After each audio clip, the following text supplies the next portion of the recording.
Assalamualaikum warahmatullahi wabarakatuh.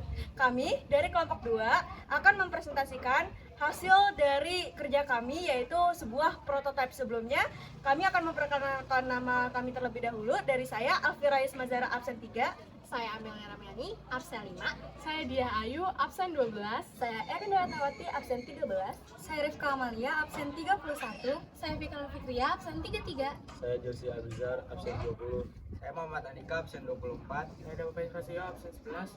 Nah, sudah selesai perkenalan dari kami. Nah, saksikan video kami selanjutnya yang akan menerangkan apa sih yang kami buat. Silakan ditonton. Jadi pada hari ini kami akan menjelaskan apa saja yang telah kami diskusikan dalam beberapa hari waktu terakhir. Pada kali ini kita akan mengambil isu yang sudah lama ramai diperbincangkan dalam beberapa waktu kebelakang, yaitu isu polusi udara dan pemanasan global. Kedua masalah ini menjadi trending topik karena kan Jakarta menjadi kota nomor 3 terburuk di dunia mengenai masalah indeks kualitas udara. Jadi pada pembahasan kita kali ini kita mencari adakah cara atau solusi yang dapat meminimalisir masalah ini. Pemanasan di global di dunia sangat buruk yang disebabkan oleh beberapa faktor yang mengakibatkan beberapa akibat. Salah satunya yaitu polusi udara yang semakin memburuk, dan dampak ini juga terjadi di negara kita, yaitu negara Indonesia. Jakarta merupakan salah satu polusi tertinggi yang ada di Indonesia. Polusi air ini sering dibicarakan oleh publik karena banyaknya penyakit yang terjadi dan juga pemanasan global. Berdasarkan data-data yang sudah kami temukan, AQAir mengatakan bahwa Jakarta mendapat posisi kedua dengan kualitas udara terburuk sedunia dengan angka indeks sebesar 161 poin. Lalu, adapun faktor-faktor yang menyebabkan adanya polusi udara yang sangat tinggi ini. Yang pertama adalah transportasi, tepatnya yaitu kendaraan bermotor yang menyumbang sebanyak 45% polusi udara. Lalu yang kedua adalah industri pabrik seperti PLTU yang menyumbang sebanyak 34% polusi udara, dan sisanya dari aktivitas manusia sebanyak 20% seperti pembakaran sampah dan penggunaan AC. Solusi dari masalah tersebut adalah alpha purifier. Nah, alpha purifier ini adalah suatu alat yang dimana dia bisa menggantikan pohon-pohon yang ada di sekitar. Karena di dalam alat ini ada alga. Alga itu fungsinya bisa menciptakan oksigen layaknya seperti pohon pada umumnya. Nah, selanjutnya ada yang namanya air purifier. Nah, air purifier ini berguna untuk menyejukkan pada lingkungan sekitar. Nah, jadi biar lingkungannya itu nggak terlalu panas. Pada kali ini, saya akan menjelaskan mengenai alat dan bahan apa saja yang digunakan untuk memenuhi alat alpha purifier ini. Yang pertama, ada selang untuk menyalurkan udara. Yang kedua, ada baling-baling kipas sebagai penyejuk. Yang ketiga, panel surya untuk menerima sinar matahari dan menyimpan sinar matahari guna menyalurkan energi listrik dan gerak terhadap alat. Yang keempat, ada kabel menyalurkan energi listrik yang dihasilkan oleh panel surya. Yang kelima, ada box air penampungan air alga. Yang keenam, tabung sebagai tempat penyaluran setelah terjadinya fotosintesis. Yang ketujuh, filter debu untuk menyaring kotoran atau debu yang dibawa masuk oleh udara. Yang kedelapan, ada tangki tempat untuk menyimpan alga dan air purifier.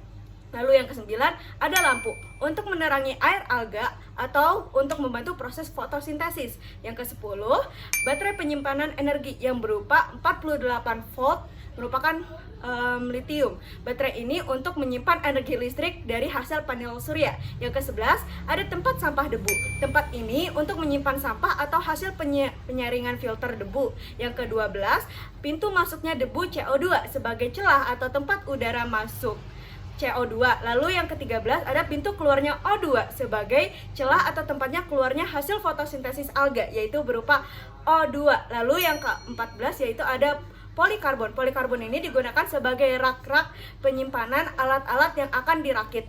Lalu untuk bahannya yaitu ada 4. Ada air, tumbuhan alga, cahaya matahari, lalu energi listrik. Oke, selanjutnya saya ingin menjelaskan arti dan filosofi dari nama produk kami. Jadi kelompok kami ini sudah menetapkan nama untuk produk kami ini, yaitu Alpha Pufire. Al ini berasal dari penggalan kata alga, yang dimana artinya itu organisme yang kami gunakan pada produk kami ini. Fungsinya sebagai alat pertukaran CO2 menjadi O2. Lalu Pufire ini memiliki arti sebagai alat penjernih atau pembersih udara. Jadi, Alpha Pufire ini merupakan bentuk rekayasa teknologi yang dimana memanfaatkan hasil fotosintesisnya itu dari alga tersebut. Nah, alga tersebut menyerap CO2 lalu mengeluarkan O2 ke udara karena dari hasil fotosintesisnya tersebut. Baik, di sini kami akan menjelaskan cara kerja untuk alat yang sudah kami rancang. Pertama-tama, CO2 dan juga debu akan masuk ke dalam saluran atau lubang yang telah disediakan di dalam alat tersebut. Lalu, debu dan juga CO2 itu akan turun dan masuk ke alat penyaringan atau pemfilter debu. Debu sendiri itu akan jatuh atau terbuang ke tempat yang khusus untuk debu. Sedangkan CO2 itu akan dialirkan masuk ke dalam tangki yang berisi tanaman alga. Nah, tanaman alga akan memanfaatkan CO2 untuk melakukan fotosintesis. Tetapi fotosintesis akan berlangsung jika terdapat sinar matahari yang menyinarinya. Setelah tanaman alga berhasil berfotosintesis, itu akan menghasilkan oksigen atau O2 dan akan keluar melalui lubang atau saluran di atas yang sudah telah alat itu sediakan. Baik, selanjutnya pada produk kami terdapat panel surya. Panel surya ini memiliki fungsi untuk menyerap dan menerima cahaya matahari guna untuk mengalirkan energi listrik dan gerak terhadap alat tersebut. Jadi, panel surya yang sudah terdapat pada produk kami akan menyerap cahaya matahari dan akan merubah cahaya tersebut menjadi energi listrik. Energi listrik yang sudah dirubah akan dialirkan menuju kotak ini.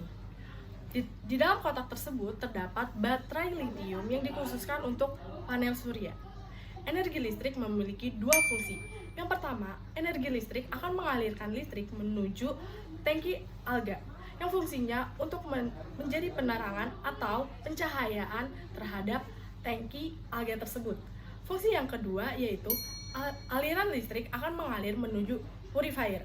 Purifier akan otomatis menyala dan air yang berada di tangki akan disalurkan menuju atas dan akan dikeluarkan seperti percikan-percikan air dari baling-baling kipas tersebut, yang gunanya untuk menyejukkan daerah di sekitar alat ini.